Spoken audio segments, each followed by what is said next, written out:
This is Plant-Based Briefing. When Tyson depopulates chickens, taxpayers are left footing the bill, by Hussain at sentientmedia.org. And I'm Marian Erickson. This is the Plant-Based Podcast, where I research and find a variety of articles on plant-based and vegan living, get permission, and narrate them to you here in about 10 minutes or less every weekday. And I'm so happy to have permission from Sentient Media to share their amazing content. So now let's get to today's Plant-Based Briefing. When Tyson depopulates chickens, taxpayers are left footing the bill, by Hussain at sentientmedia.org. Despite more humane alternatives, the poultry industry continues to use ventilation shutdown to cull millions of birds in the cruelest ways. Taxpayers are footing the bill for avian flu, while meat industry profits continue to soar. So far, $715 million in government bailouts has been handed to poultry farmers since mid-2022, according to reporting by the Food and Environment Reporting Network, or FERN's, Ag Insider, and documents shared with Sentient Media. Turkey producer Jenny O received the largest payment, equaling more than $88.9 million. Rounding out the top three are Tyson, $29.7 million, and Rembrandt Enterprises, Inc., at $27.8 million.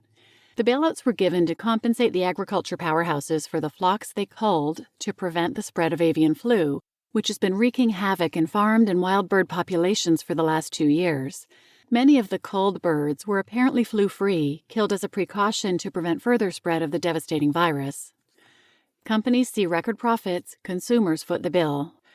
Payouts were made based on what the U.S. Department of Agriculture determines to be fair market rate for the depopulated birds.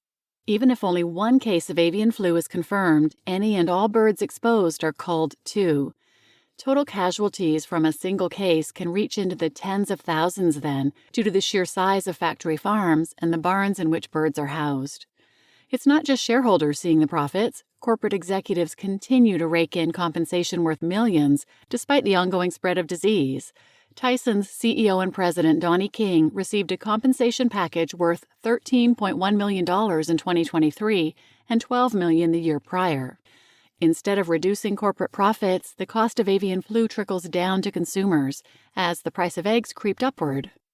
At the end of 2022, the average cost of a dozen eggs in the United States passed $4, leading many consumers to cut back even during the holidays. Meanwhile, the country's largest egg producer, Cal-Maine Foods, reported record profits in 2023. Though there was a lull in new avian flu cases and spread in 2023, recent cases are once again on the rise, leading economists to caution that the cost of eggs is likely to creep upward yet again. Birds are awake as they suffocate. The most popular method to cull the millions of birds impacted by avian flu, Ventilation Shutdown Plus, or VSD Plus, is also one of the cheapest, and according to many veterinarians and animal welfare groups, it's one of the cruelest. The USDA allows VSD Plus only in constrained circumstances. The agency's stance on VSD Plus is heavily informed by the American Veterinary Medical Association's depopulation guidelines, which upholds ventilation shutdown as an acceptable means of culling flocks. They fill up barns, pump in heat, and the animals die slowly via heatstroke and suffer for a prolonged period of time. Crystal Heath, DVM and spokesperson of the nonprofit Our Honor, tells Sentient Media. It's likely the birds are conscious for a prolonged period of time before they pass from heat. According to a psychological analysis, birds culled using VSD Plus likely suffer to an extreme degree, enduring pain, nausea, and anxiety in the hours before falling unconscious. The fact that large corporations that get tens of millions in bailouts aren't spending some of that money to adopt more humane methods is disturbing, argues Heath. Those against using VSD to cull the birds argue that it's not only cruel, but also that it's simply not the most effective way of preventing the spread of disease, as it often fails to reach a 100% mortality rate. Those who survive are usually killed by hand using methods like cervical dislocation. They have their necks broken, oftentimes hours later, leaving them to continue spreading avian flu in the interim.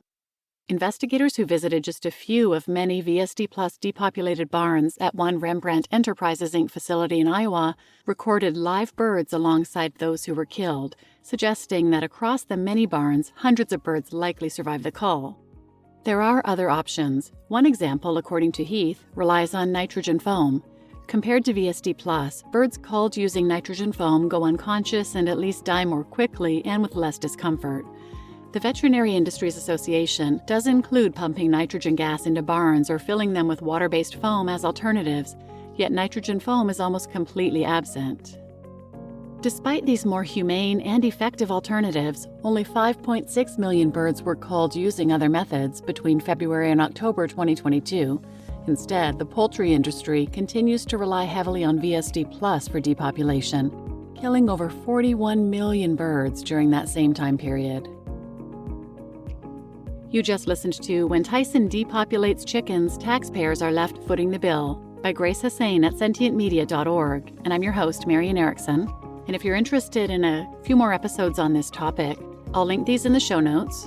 But check out 393, The Use of Chickens in Agricultural Research, an eye-opening look at unspeakable cruelty.